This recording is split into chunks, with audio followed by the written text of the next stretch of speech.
Narrating your own book. Should you be a do-it-yourselfer? There are a few good reasons to narrate your own book, and as you will see, many more reasons why you should not.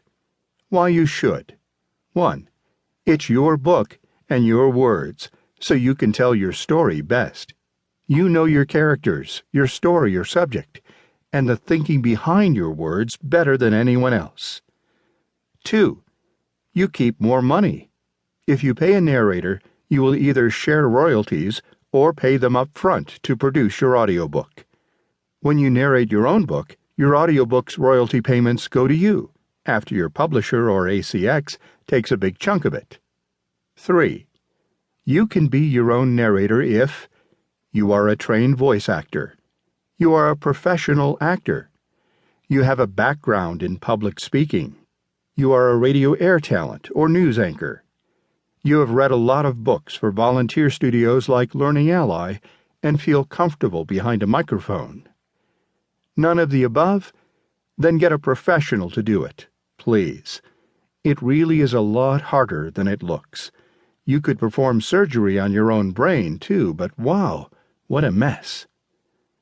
What if you've been told what a great voice you have? Having a good voice is a very small part of audiobook narration. Even experienced voiceover talent can struggle when they try the long-form audiobook narration format. Imagine a bunch of reviews on your book page complaining about the narrator. That's not something you want your readers to see. Okay, if you are going to go ahead and narrate your own book, here are some tips. First, take the test created by top audiobook narrator and one of my inspirations, Sean Pratt, who writes in his blog at SeanPrattPresents.com. Set up a table and chair, along with a book or music stand, in some confined place in your home. In other words, a walk-in closet, alcove, or facing into the corner of a room. Put the book on the stand, grab a lamp or something to shine on the text, and then turn off any overhead light.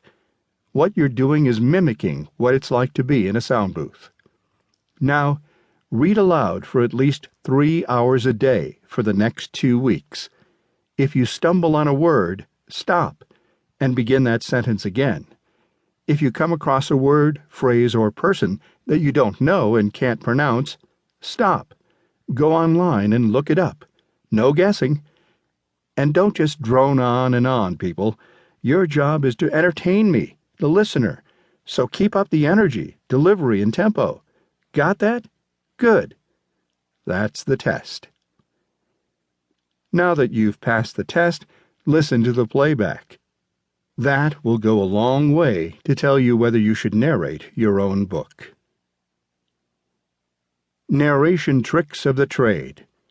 For fiction, listen to professionally produced audiobooks in order to pick up on how audiobook narrators create great performances and emotional depth as they bring the words off the page.